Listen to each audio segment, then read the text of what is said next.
Hey YouTube, early on when we started this channel, I committed to doing a couple of book reviews. Well, the time has come. The two books that I committed to reviewing were my autobiography by Charlie Chaplin and Boyd, about Colonel Retired John Boyd, written by Robert Coram. You're going to want to watch to the end of the video because there's one specific idea that he brought to the front that escaped the world of military thinking. It made it into law enforcement, business, manufacturing. I'll go into detail about what that one concept of his was. I think there's lots to learn about both these people. There's a lot to learn about life, and there's a lot to learn from these authors. Believe me, you do not want to miss these book reviews. Let's roll. Okay, so here's the thing. The title of the book is Boyd, the Fighter Pilot Who Changed the Art of War, written by Robert Coram. And when they say that he changed the art of war, that's actually a play on some comments that have been made about Colonel Boyd, comparing him to Sun Tzu. Some even go as far as to say that he's kind of a combination between General Patton and Sun Tzu. So where the book starts, it talks about him growing up in Erie, Pennsylvania. He was a child of the Depression. His dad abandoned his family, mother and his little sister. He was a traveling salesman. There's one particularly poignant part in the book. One of his teachers made a comment, kind of an offhanded comment to him at one point. You know, with those grades, you're never going to be anything more than like a traveling salesman. Well, that really struck him the wrong way. It stuck in his craw. And from there, he started kind of a journey of self-improvement. Because he didn't have really any male influence in the house, he searched around locally and came across actually a recreation director down at the local swimming beach. The guy kind of acted as a mentor for him. He was able to find some of his first successes in life. One particularly big influence for Colonel Boyd growing up was his mother. In the book, it relates his mom having to make ends meet during the Depression. She started a business baking pies. She just had a little simple gas oven in the kitchen, but it talked about her being able to produce something on the order of about 80 pies a day. Colonel Boyd saw that. That probably led to his notion that there's no limits. There's nothing that's beyond the ability to achieve. One important thing that Colonel Boyd's mom always stressed was that anything that happens in the house, that's our business, and that stays in the house. And I think that particular idea, thought, or mentality served him well during his career and later in life for him. The book does a pretty good job of quickly detailing his service, Colonel Boyd's service in the Korean conflict. If you've heard the term MiG Alley, that's where he achieved some of his most early and notable successes. However, the book relates that really one of his major accomplishments early on was becoming an instructor at the Fighter Weapons School at Nellis Air Force Base in Nevada. While he was there, he really achieved quite a reputation as a top-notch instructor, and he actually achieved the nickname 42nd Boyd, which I thought was pretty good.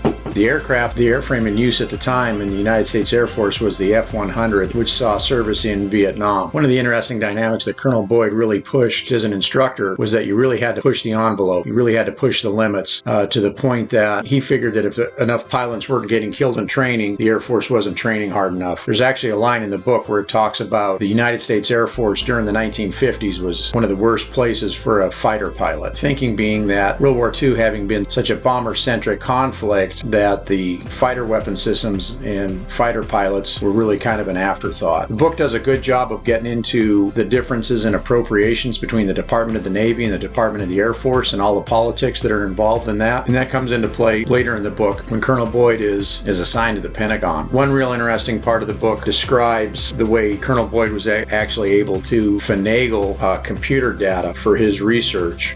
His research is what they're referring to when they talk about Colonel Boyd really revolutionizing air-to-air combat. If you've seen Top Gun, where they talk about dogfighting, they've got the plane models on sticks, and they're doing that training. That's actually the naval version that was really pioneered and then probably later perfected by Colonel Boyd and his ideas. And what we all commonly refer to as dogfighting really came out of research and engineering that Colonel Boyd did, known as energy maneuverability, EM theory. What the basics of it is, in World War II, the idea was a plane would dive out of the sun down on the target. What Colonel Boyd did was he did a lot of engineering research and studies and calculations into how much energy an aircraft maintains while it's turning, climbing, or descending. And he was able to relate that all into this theory, which really revolutionized aerial combat. Now, one good thing that I found out after reading the book is there actually are YouTube videos of Colonel Boyd doing presentations, telling the stories about his career and some of the breakthroughs that he made in his research. I'm going to put the links down in the descriptions below to a couple of those videos, and you can actually watch Colonel Boyd speaking to an audience of students. One of the stories that he relates was when he was assigned at the Pentagon and was working on an experimental aircraft project. Pretty funny story. I'm not going to go into it all here, but essentially he walked in, talked to a high-ranking general, told him that the project was a piece of junk, so to say. I think he literally told them if they were smart, they would just rip the wings off of it and paint it yellow. So that made the general really mad, but after a day or so, the general called him up and said, "Hey, I need you to go tell my boss what you told me yesterday on one condition. You need to tell him in exactly the same fashion that you told me. That's the only way you're going to get through to him."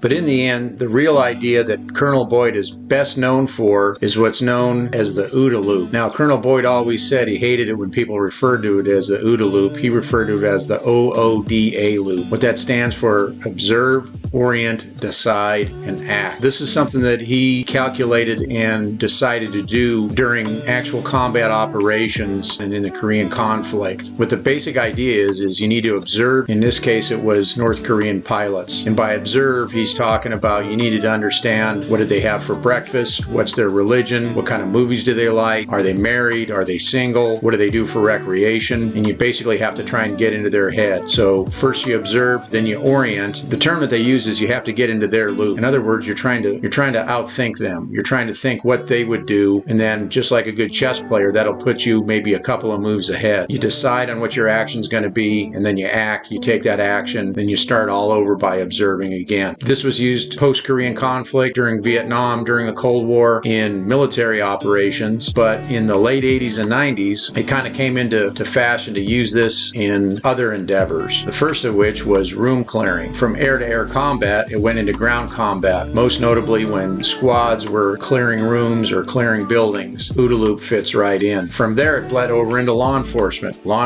room clearing. From there, it bled over into the world of business. From there, it bled over into the world of manufacturing.